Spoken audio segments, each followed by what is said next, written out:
బాబు, నువ్వు హరిదాస్ గారు వాళ్ళ అబ్బాయి కదా? అవునండి. మీ నాన్నగారు కాలం చేశారు. కాలం చేసినప్పటి నుంచి ఊళ్ళో పండగ విలవిల్లాడిపోతుందయ్యా. నువ్వెందుకు హరిదాస్ అవ్వలేదు? మీ నాన్నగారిలాగా నీకు సంస్కృతులు సాంప్రదాయాలంటే గౌరవం లేదా? చూడ్డానికి చదువుకున్న వాళ్ళే ఉన్నారు కదా సార్. సాంప్రదాయమైన వాళ్ళ నాన్నే పోయిన తర్వాత బొంగుల సాంప్రదాయాలు మనకెందుకులే అనుకున్నాడేమో. అంతే కదా తమ్ముడు? ధనుర్మాసం రాగానే ఉదయాన్నే 4 గంటలకు నిద్రలేచేవారు సార్ నాన్నగారు. 5 గంటలకల్లా రెడీ అయ్యి ఆ అక్షయ పాత్ర తల మీద పెట్టుకొని రామా శ్రీరామా అన్న హరినామస్మరణతో ఊరంతా నిద్రలేచేది సార్. ఇంటి ముందలకెళ్లి ముగ్గులో కూర్చుంటే 3 గుప్పెళ్ల బియ్యం అలా అక్షయ పాత్రలో పెట్టేవాళ్ళు సార్ ఆడవాళ్లు. మరలా పక్కింటికెళ్లి కూర్చుంటే అక్కడ 3 గుప్పెళ్ల బియ్యం. ఇలా ఊరు మొత్తం కూర్చొని నుంచుంటే సాయంత్రానికి 2 బస్తాల బియ్యం వచ్చాయి సార్. అన్ని బియ్యం నాన్నగారు ఒక్కలే మోయలేరు కదా సార్. వెనకమాల 2 పెట్టేవారండి. అన్ని బియ్యం మేమే తినలేం కదా సార్.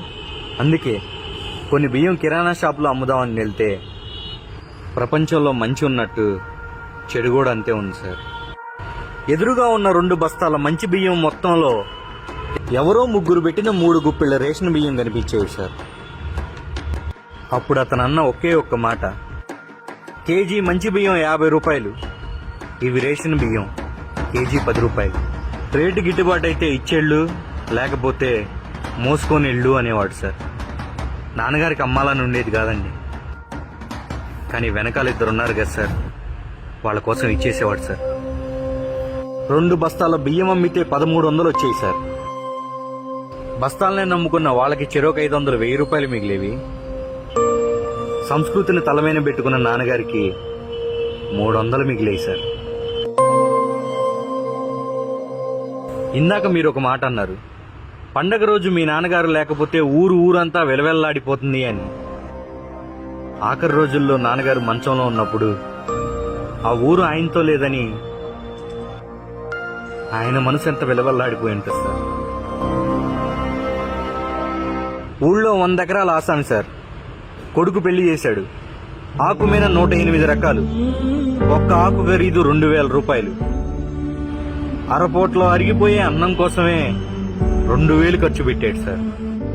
నెల మొత్తం సాంప్రదాయాన్ని నమ్ముకొని బ్రతికే ఆ హరిదాస్ గారికి 200 రూపాయలు దక్షిణ పెట్టలేకపోయాడు సార్. పండగ రోజు ఇంటికి చుట్టాలు వస్తే సిట్టింగ్ వేస్తే 10,000 రూపాయలు ఖర్చు అయింది. పండగ పూట ఆడవాళ్లు వేసి తీసేసే చీరకి 2000 ఖర్చు అవుతుంది సార్. కానీ నెల మొత్తం రామా అంటూ ఆ దేవుణ్ణే తలుచుకుంటూ తిరిగే హరిదాస్ గారికి 200 గిట్టుబాటు అవ్వట్లేదు సార్. ఆ గుప్పెడి బియ్యం చేతిలో పట్టుకునే ఆడవాళ్ళకి 2 చేతులు ఎత్తి నమస్కరించి చెప్తున్నాను, ఆ గుప్పెడి బియ్యంతో ఆ కుటుంబానికి ఒక్క పూటన్నా కడుపు నిండుతుందా అని ఆలోచించండి. ఇందాక ఒక మాట అన్నారు, సంస్కృతులు సాంప్రదాయాలంటే గౌరవం లేదా అని. సాంప్రదాయాన్ని తలమీన పెట్టుకుని 300 రూపాయలు సంపాదించడానికి నేను రెడీగా ఉన్నాను సార్. కానీ వెనకమాల బస్తాలు మోయడానికి 500 ఇస్తానన్నా ఎవరూ రావట్లేదు సార్. సంస్కృతులు సాంప్రదాయాలు పండగలు హరిదాసులు వస్తుంటారు పోతుంటారులే అని మీరు అనుకోవచ్చు సార్. కొన్ని పోతే వస్తాయి సార్, కానీ కొన్ని రావు సార్. మా నాన్నగారు లాగా వాటిని మనమే కాపాడుకోవాలి సార్.